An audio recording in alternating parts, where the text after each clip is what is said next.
मोरे घड़ी पनिया पिलाई दी है जान गे, कफन ओढ़ाई दी है टूटत ही जब प्राण गे।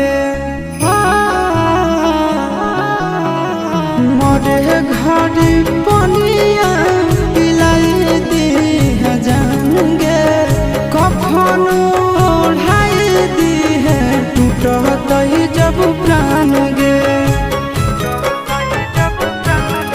हगे हमारा से तोरा जाती प्यार होता भेंट साक्षात कर लगे।